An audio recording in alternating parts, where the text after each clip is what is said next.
Hey guys, Tim here. Today, I'll be talking about an important topic that can impact your finances: credit. I think I'll use my credit card. Did you know that in 2022, 51% of Americans with credit cards had debt? Now that's scary, but don't worry though. I'm here to help you understand everything you need to know about credit cards. This video is broken down into different sections. We're going to talk about credit, touching on interest, APRs, credit cards, and credit scores. Then we're going to talk about how credit can affect you as a person, the pros and cons of owning a credit card myths, and what your options are as a student. And finally, how to make sure you don't fall into credit card debt. In simple terms, credit is an agreement between a creditor, also known as a lender, and a borrower, also known as a debtor. The creditor lends something of value to the borrower, usually money, and the borrower agrees to repay the lender later, sometimes with interest. Now, what is interest? Interest is the cost of borrowing money. Think of it as a fee for the convenience of using someone else's funds. For example, when you deposit money in a savings account, the bank pays you interest because they use it for loans or investments. Interest is generally expressed as a percentage. The most common way you might see interest is through an annual percentage rate, also known as APR. An annual percentage rate is the yearly interest charged on a loan or credit card balance.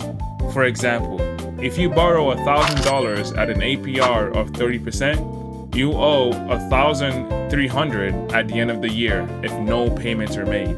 Keep in mind that APR is not a one-time fee. It's usually applied to the balance over time. To determine the monthly interest rate, divide the APR by 12. In our 30% example, you accrue an interest rate of 2.5% each month, or $25 per month. A credit card is simply a means of borrowing money. It allows you to borrow money from a bank to buy stuff. Since using a credit card is essentially acquiring a loan, our credit cards charge an APR on the money borrowed. Credit card payments are usually made monthly. At the end of your billing cycle, your card issuer will send you a statement containing all transactions for that month, your previous and new balance, your minimum payment, and your due date. The minimum payment is the smallest amount you could pay to avoid penalties and fees. But keep in mind, you'll still be charged interest if you carry a balance. Carrying a balance means not paying off your statement and moving the rest of the balance to the next billing cycle. According to Forbes, the average APR on a credit card is about 27.7%. Alongside interest, credit cards charge different kinds of fees, some of which include annual fees, late fees, and miscellaneous penalty fees. Credit cards are used for anything: buying groceries, tickets to a game, gas, gym equipment, you name it. Credit cards can be used to pay for almost anything. A credit limit is a predetermined amount of money you can spend on a credit card. This amount varies from a few hundred to tens of thousands, if not more. A credit score is a numerical rating that indicates your creditworthiness. Creditworthiness measures how likely you are to default on your loans. A higher credit score means a higher creditworthiness, and a lower credit score means a lower creditworthiness. There are two main types of credit scores: FICO, I don't know how you say it, FICO and Vantage. Most lenders use FICO or FICO, but others use Vantage. The difference between both are relatively small, in the sense that if someone has a high FICO score, then they likely have a good Vantage score as well. Both models range from 300 to 850. Since FICO is the most commonly used scoring model, I will reference that throughout the rest of this video. To maintain a high credit score, focus on these 5 factors: payment history, amount of debt, length of credit history, amount of new credit, and credit mix.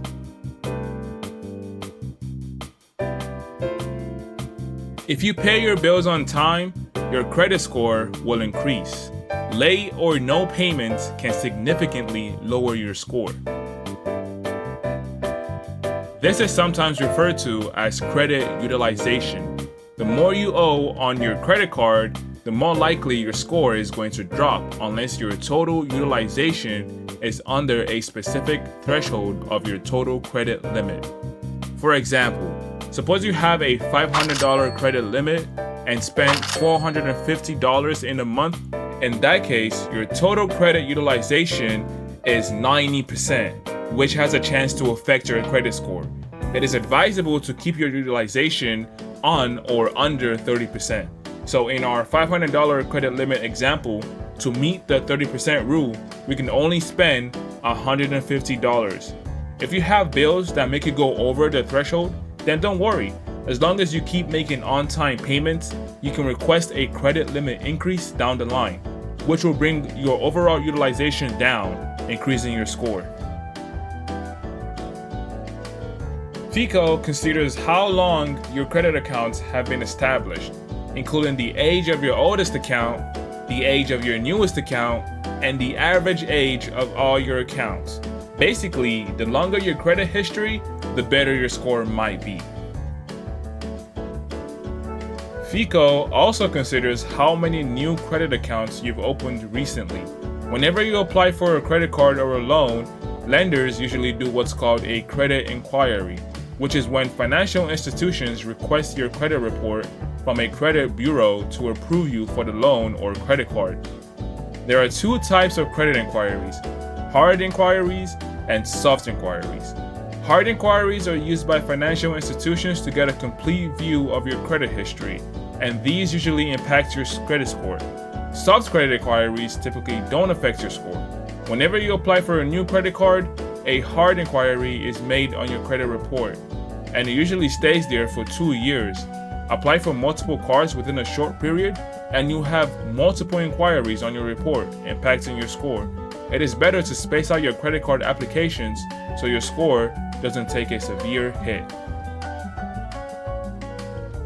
Credit mix measures how diversified your credit profile is. This demonstrates that you can responsibly manage different types of credit, which indicates that you are a reliable borrower. If you're a student, that's fine. As long as you have any means of credit, you can become a reliable borrower as long as you make on-time payments. Do note that someone with a 700 FICO score based only on credit cards, it's not really going to matter as much as someone with the same score based on both credit cards and loans. We discussed the different categories that can affect your credit score.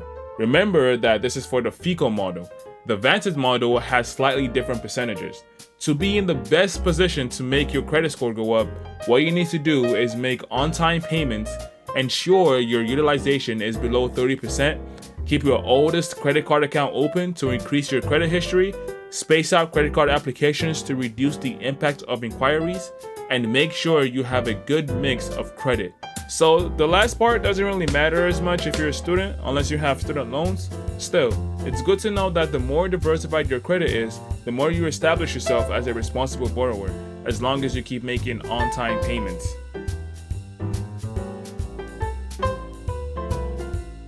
Credit scores play a huge role in your financial life. They help lenders determine whether you are a responsible borrower, which determines the fate of your loan applications. They also factor into how much you'll pay in interest on a loan, which can sometimes save you money. Look at this table, for example. On a $300,000 loan, if you have a credit score of about 760 to 850, you only pay $76,000 in interest compared to the other scores where you end up paying more interest. Credit scores aren't just limited to mortgages and loans. They help landlords determine if you're likely to miss payments, so it can also affect your rental applications. All in all, it's good to strive for a higher credit score.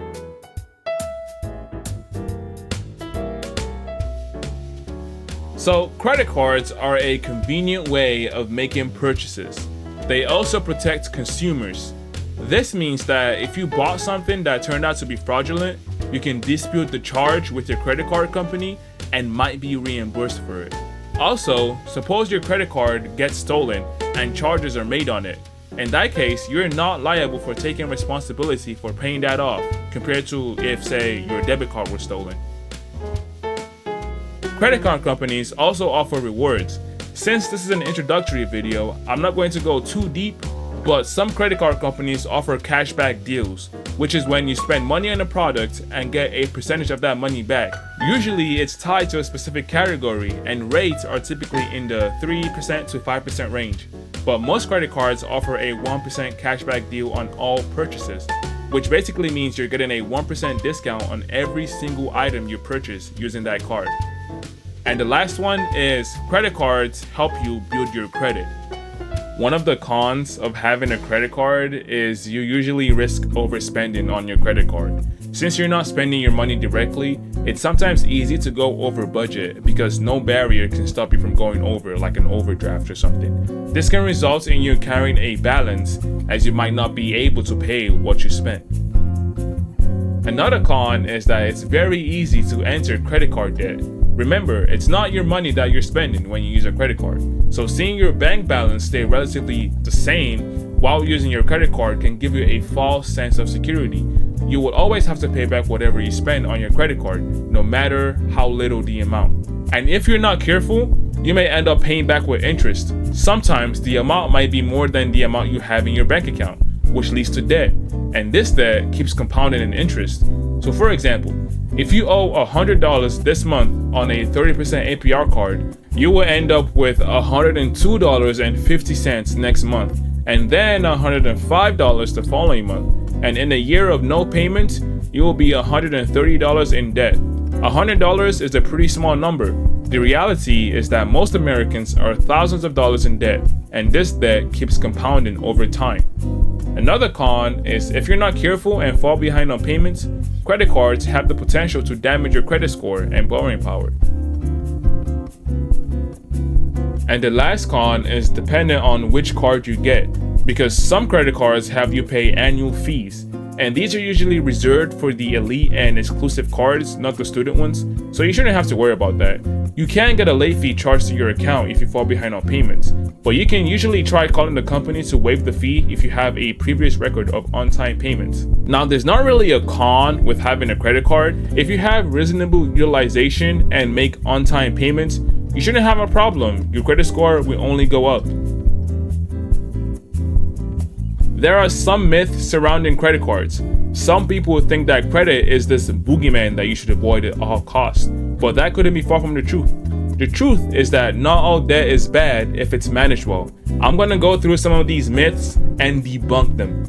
Okay, so the first myth is that all credit is bad, and the truth is responsible credit use can actually help you build a solid financial foundation. The second one is that you're always going to end up in debt if you use a credit card. And the truth is, paying off your balance in full each month is going to prevent you from entering credit card debt.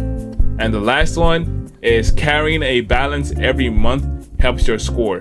The truth is that it's better to pay off your balance each month to avoid interest charges. As a student, there are two types of credit cards available to you.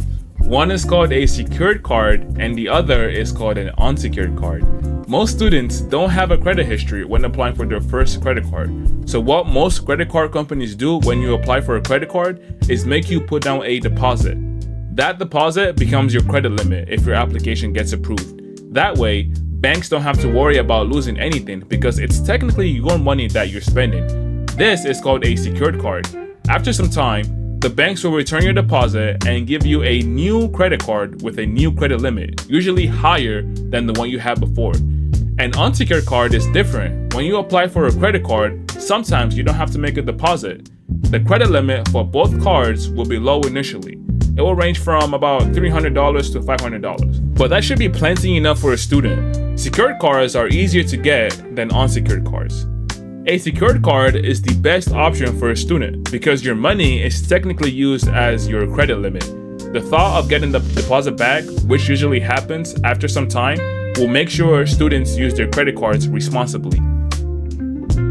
Okay, so in my opinion, no sponsor, no nothing, the best bank hands down for starter credit cards is Discover. Their Discover student cards have everything you need as a student and several benefits. Unlimited 1% cashback on all purchases And every 3 months, they have a specific category that gets 5% cash back.